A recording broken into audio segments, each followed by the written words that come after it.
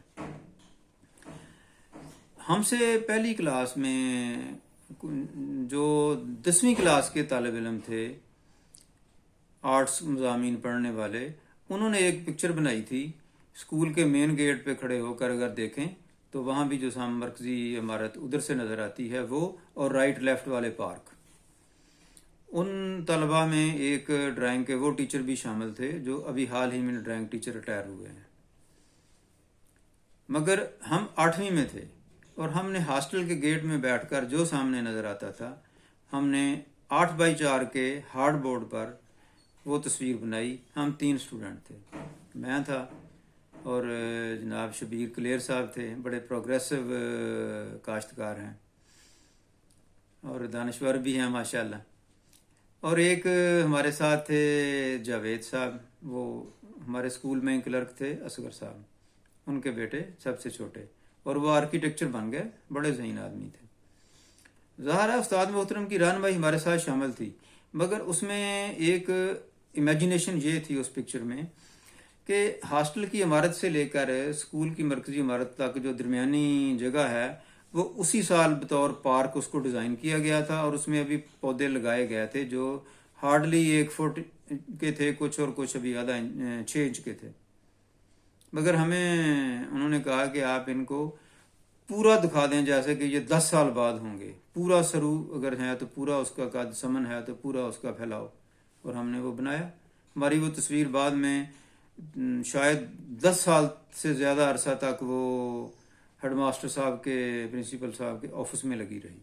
انہوں نے پیسے پے کیے اس کے اور ڈرائنگ روم سے اس کو ادھر شفٹ کروایا۔ مگر 9ویں میں آتے ہی ہم سائنس میں پھنس گئے۔ اب شاید سائنس میرا سبجیکٹ نہیں تھا، اس سے میری حق ہی چھوٹ گئی، اور 8ویں کلاس میں میری اسکول میں بورڈ کے ایگزام میں 3ری پوزیشن تھی، وظیفہ بھی ملا تھا۔ اور ہمارے اسکول کا سٹینڈرڈ یہ تھا کہ جو دائیں بائیں کے گاؤں سے مڈل اسکولوں سے لڑکے میٹرک کر کے مڈل پاس کر کے 9ویں میں ہمارے ساتھ داخل ہوئے، ان میں جن لڑکوں نے اپنے اسکول ٹاپ کیے تھے، میری 3ری پوزیشن پہ ان سے نمبر زیادہ تھے، اور ہمارے فرسٹ آنے میں وہی میرا وہ کلیگ جاوید، اس کو تو شاید کسی نے بعد میں میٹ بھی نہ کیا ہو ان دنوں میں، اتنے مارکس تھے اس کے۔